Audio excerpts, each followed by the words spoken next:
భద్రాచలం సీతారాముల నిలయం రూపురేఖలు మారనున్నాయి. సంస్కృతి సాంప్రదాయాలతో పాటుగా సజీవ చరిత్రకు నిదర్శనంగా కులమతాల ఐక్యతకు కేంద్రంగా నిలిచింది సీతారాముల ఆలయం. భద్రాద్రి అభివృద్ధిపై సీఎం రేవంత్ రెడ్డి హామీతో జిల్లా ప్రజలు సంతోషం వ్యక్తం చేస్తున్నారు. గోదావరి తీరంలో పలు శైవ వైష్ణవ ఆలయాలు విరాజిల్లుతున్నాయి.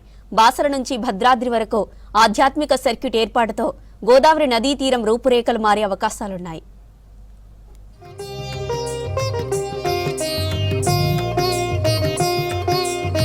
కులమతాల ఐక్యతను చాటే భద్రాద్రి రాములోరి ఆలయానికి మహర్దశ రానుంది.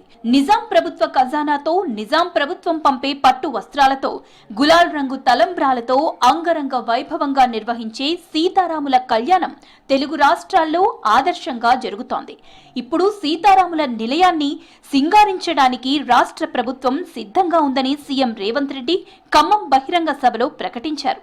వీటిని అభివృద్ధి చేయటం ద్వారా గోదావరి తీరంలో ఆధ్యాత్మిక భావన వెల్లివిరియనుంది.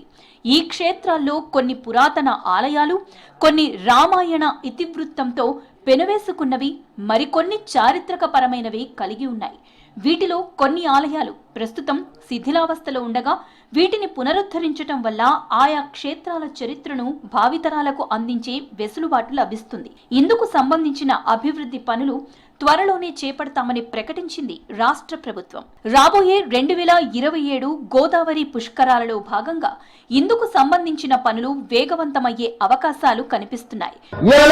భద్రాచలం టెంపుల్ ఆయన 100 కోట్లు ఇస్తానని చెప్పి ఆదాన కూడా ఇవ్వకుండా ₹1 కూడా ఇవ్వకుండా రాముల వారిని కూడా ఆయన మోసం చేస్తే మనం భూసేకరణ కోసం నిధులు ఇచ్చినాం. భూమి సేకరణ జరిగిపోయింది. తొందరలోనే భద్రాచలం రాముల వారి మందిరాన్ని అయోధ్య రామ మందిరం కల్పించే విధంగా ఈరోజు మనం నిర్మాణం చేసుకుంటాం. వాటికి అవసరమైన నిధులను మంజూరు చేసే బాధ్యత మా అందరి మీద ఉన్నది.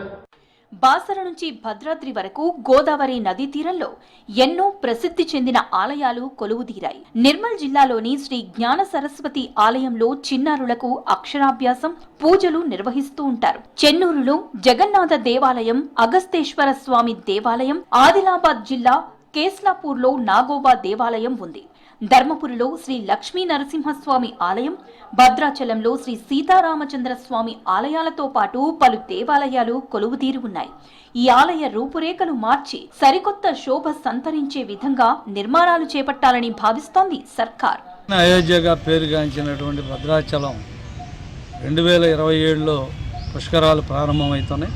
జూలై 27 నుంచి ఆగస్టు 3 దాకా పుష్కరాలు జరుగుతాయని అధికారికంగా ప్రభుత్వం ప్రకటన చేసింది. మొన్న ఖమ్మంలో జరిగినటువంటి మీటింగులో ముఖ్యమంత్రి రేవంత్ రెడ్డి గారు ఒకటి ప్రకటన చేశారు. ఆ ప్రకటన ఏంటంటే గోదావరి నదీ తీరం, గౌతమి నదీ తీరం మొత్తం కూడా ఇంకా భద్రాద్రి టు బాసర వరకు ఒక సర్క్యూట్గా డెవలప్ చేస్తామని చెప్పి ఆయన ఖమ్మంలో ప్రకటించడం జరిగింది. దాన్ని భద్రాచల వాసులుగా మేము హర్షిస్తూ ఉన్నాం.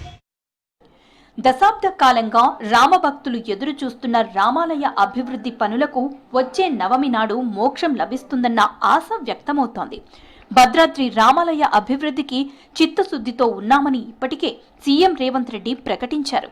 2024 మార్చి 11న భద్రాద్రి రామయ్యను దర్శించిన సమయంలో ఆలయ సమగ్ర అభివృద్ధికి ప్రణాళిక రూపొందించాలని సీఎం అధికారులను ఆదేశించారు. ఈ క్రమంలో 2024 సెప్టెంబర్లో 60.20 కోట్ల ప్రత్యేక అభివృద్ధి నిధులను రాష్ట్ర ప్రభుత్వం మంజూరు చేస్తూ జీవో నెంబర్ 246ని జారీ చేసింది.